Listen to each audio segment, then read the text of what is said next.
Nvidia or AMD? Which is better, and ultimately which graphics card should you be buying? Both brands will get you an awesome GPU, but there are loads of different pros and cons to each. Some features are way better on one side, but then lose out on another. Ultimately, different cards will indeed suit different people. Let's split this into three sections: features, performance, and drivers. Almost certainly the most talked about feature of this generation is ray tracing, and it's a big deal for sure. Unlike traditional rasterization, which is essentially pre-baking lighting effects into the game world, ray tracing is a fully dynamic lighting system that makes the world look totally realistic by calculating the path of rays of light, with the end result being beautiful scenes of diffused lighting and true-to-life reflections. The problem is, this is incredibly graphically intensive, and it requires a lot of GPU horsepower to get working. To get around this problem, both Nvidia and AMD have hardware-accelerated ray tracing built right into their latest GPUs, with the aim of keeping FPS high, but in practice you're still going to lose out on a fair old chunk of FPS when enabling the tech. For this reason, personally speaking, I only enable ray tracing in single player games,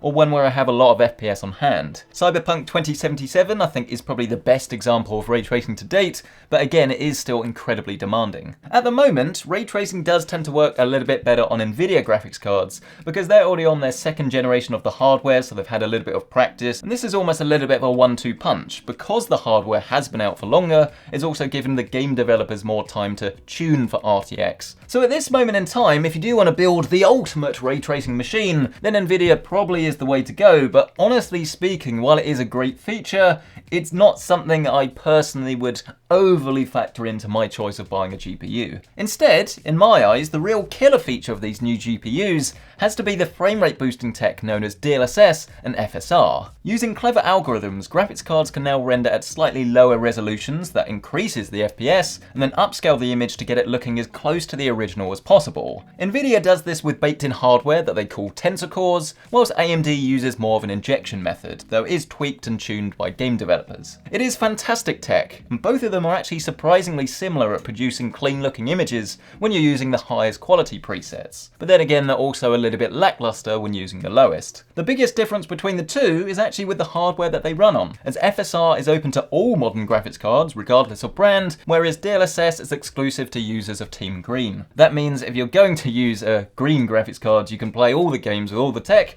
whereas at the moment you're a little bit limited with AMD. If you're wondering about availability, then at the time of filming, neither team is doing particularly well at keeping MSRP shelves stocked, so you are definitely going to find it quite hard to buy anything right now. That's why you should take notice of this video's sponsor. Want to save money on your PC purchases? Well, you can, for free. Introducing Karma, the free Chrome add-on that automatically applies coupon codes to your basket. PC parts are so hard to find stock of right now, yet with Karma, when graphics cards, motherboards, processors go on sale, I get alerts instantly. It is so easy to use. Just install Karma by clicking the link in the description, then hit Add to Chrome. From there, just browse on a supported site, find an item that you like, and hit save. Karma will then automatically send out emails and push notifications whenever there's a sale, there's a coupon code available, or it comes back into stock. Make sure that you download Karma on your phone too, as this way you'll get notified no matter where you are. You can organize items into lists to separate your GPUs from your motherboards. Karma will then scan the web for coupon codes and automatically apply them to your basket to help you get the best possible price. This only works on desktop though, so the Chrome add-on is definitely a must. Shop from a supported store and you can even earn cashback, not only for you, but also for great causes. So what are you waiting for? To start saving today,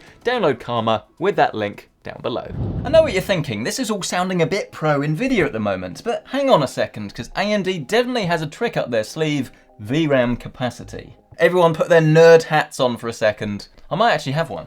I thought it was junk, but it came in handy. My official Deep Cool merch.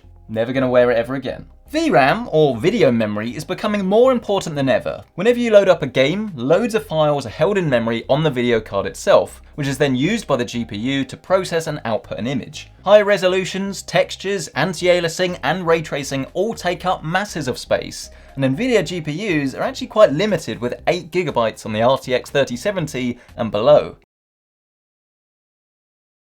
AMD's offerings, meanwhile, tend to have a bit more, with the 6700 XT having 12GB, and then the 6800s and the 6900 both having 16GB. This is really useful for future-proofing, as games are only going to get bigger. As we've already touched on, AMD tends to make their standards open for everyone to use, whilst Nvidia prefers a more tuned for our hands-only approach. Technologies do come and go, but games with GPU physics and hairworks do run a little bit better on Nvidia hardware, whilst TresFX, Fidelity FX sharpening and FSR will probably work best on Team Red. Ah, GPU physics, do you remember that? The good old days of low FPS. The biggest thing to remember about all of these features is that they're on a per game basis, which yes, does matter if you play one game and there's something that you specifically want, you need that graphics card, brilliant. But realistically, most people play loads of different titles, so I'd say that any advantages that one team has over another probably evens out over the space of the 4 or 5 year lifespan of your graphics card. There's also a whole stack of other nifty features that come with both sets of cards, and to be honest, it's kind of comical how they just copy each other to the point where they're pretty neck and neck. AMD has anti-lag and boost, which are technologies that are normally used for multiplayer games that can then increase the responsiveness if you're playing like an esports title to reduce the latency. But then fast forward a year and now Nvidia has reflex, with one of the settings actually labelled as on plus boost. Very suspicious.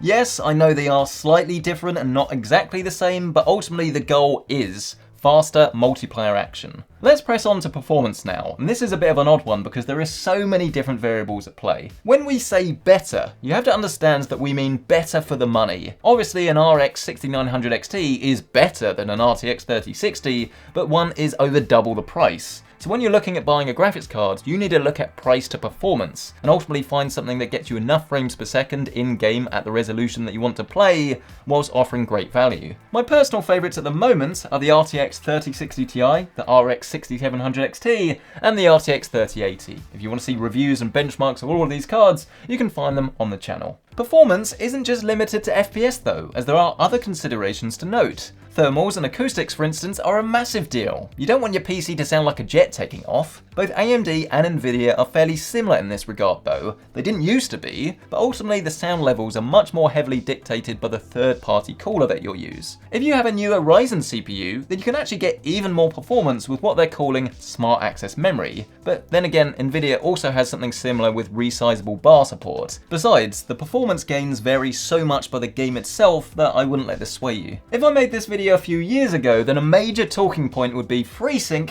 versus Gsync. They were going toe to toe and everything was kicking off. They're both adaptive sync technologies that make your games look their absolute best. It's just as important today as it was yesterday, as monitors using these technologies can synchronize the output with your graphics card to reduce the stutter and tearing that you'll see in games. The full-fat Nvidia Gsync tends to work slightly better in my experience, but these monitors need a dedicated chip to work, which adds cost that isn't really worth it. As such, a Freesync Premium or a Gsync compatible monitor, this is a display that's been validated by Nvidia for great performance, but doesn't actually feature an Nvidia chip inside, is probably going to be your best bet at getting an awesome gaming monitor, but without spending crazy money to get there. Newer models tend to be cross-compatible too, unlike the olden days. I say olden days, I'm talking about 2015. A long time ago. This was the realm of baby Centric. The final piece of the puzzle are the graphics drivers, the instruction set that makes your game use the hardware as effectively as possible. Some users have horror stories of things not working properly, but honestly, these days there are very little differences between the two companies. I think a lot of this is all down to the size and the scale of the teams working on them, and both sides issue regular automatic driver updates. Nvidia uses GeForce Experience, which you annoyingly need to log into,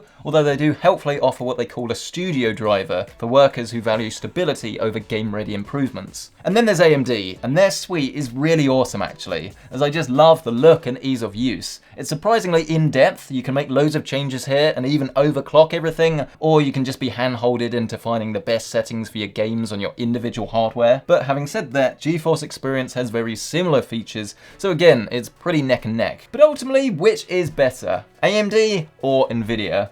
Well, assuming you're getting the exact same price and the exact same performance, then I think Nvidia has a slight lead at the moment because when it comes to DLSS and ray tracing, they're just more widely supported, and especially when it comes to ray tracing, it does work that little bit better. But it doesn't work like that. Pricing, availability are the main factors, and the feature set is so similar between the two, all you should really care about is price to performance. What's going to get you the frames per second that you need at the right price? MSRP means pretty much nothing right now, so I'd worry more about finding a good deal rather than tying yourself to a brand. And besides, even when things do change, the exact same principle applies. It doesn't matter how good one thing is, it matters about how good it is at a set price. So what usually happens is you get a bit of a pricing war at set performance levels, and then personally, I'd just buy whichever one was cheaper. Never buy into promised features, never pre-order, don't overpay for a really big cooler, because in most instances it's just not worth it. The main thing is to do some research, make sure that you're getting something at the right price, but ultimately buy the graphics card that you need for your setup for the games that you want to play, rather than just buying into all of the advertising. Don't be brand loyal, be smart. Smash the like button if you've enjoyed this, get yourself subscribed, and of course for current pricing on the GPUs, you can find my favourites linked down below, along with a link to download Karma. Thank you so much for watching, I'll see you in the next one.